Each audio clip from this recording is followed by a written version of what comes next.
زلف خم بخم کے لیے لکھے جو تیری زلف خم بخم کے لیے، سمندروں کی ضرورت ہے ایسے قلم کے لیے، لفظوں میں بیاں وصف پیمبر نہیں ہوتا، لفظوں میں بیاں وصف پیمبر نہیں ہوتا، پرزے میں کبھی بند سمندر نہیں ہوتا۔ محترم اساتذہ اکرام اور میرے ہم مکتب ساتھیوں، السلام علیکم۔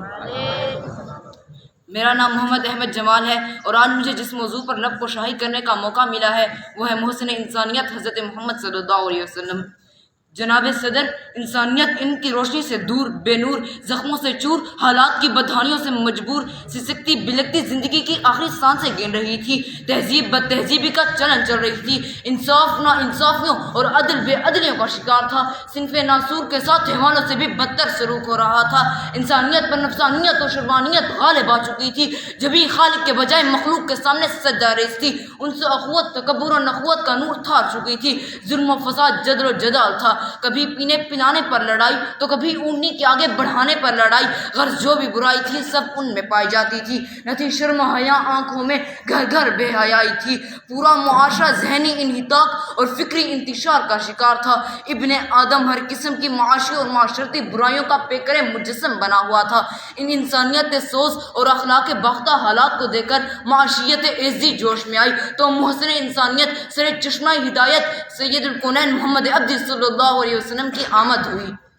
جناب صدر، میرے نبی محسن ہیں، محسن اعظم و محسن مجسم ہیں، محسن امت و محسن انسانیت، محسن کائنات و محسن مخلوقات ہیں کہ رب انسانیت نے محسن انسانیت کی آمد واسط کو تمام عالم انسانیت پر سب سے بڑا احسان کہا اور اعلان فرما دیا، لقد من اللہ المؤمنین اذ بعث فیہم رسولا من انفسہم۔ جہاں کے ذرے ذرے پر آپ کا احسان، سمندر کے قطرے قطرے پر آپ کا احسان، نباتات کے پتے پتے پر آپ کا احسان، محسن وہی ذات ہے جس نے امیری و غریبی، جوانی و پیری اور امن و جنگ میں انسانیت کی رہنمائی کی ہو، محسن وہی ذات ہے جس نے بجائی و گدائی، مستی و پرسائی، رنج و راحت اور انس و مسرت کے ہر درجات، ہر پایا اور ہر مقام پر انسانیت کی رہنمائی کی ہو۔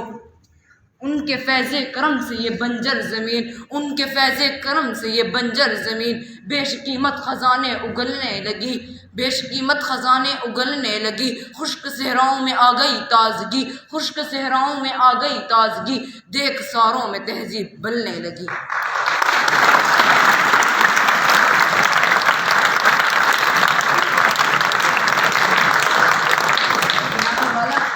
انسانیت کا خطاب اسی کو زیبا ہے جس سے فلک کی بلندی میں، زمین کی پستی میں، رات کی تاریکی میں، دن کے اجالے میں، سورج کی چمک میں، جگنو کی دمک میں، ذرے کی پرواز میں، قطرے کی تراک میں طوفان رہبانی کی سیر کرائی ہو۔ محسن انسانیت کا خطاب اسی کو زیبا ہے جس نے درندوں کو چوپانی، بھیڑیوں کو خلابانی، حسنوں کو جہابانی، غلاموں کو سلطانی اور سلطانوں کو اخوانی سکھائی ہو۔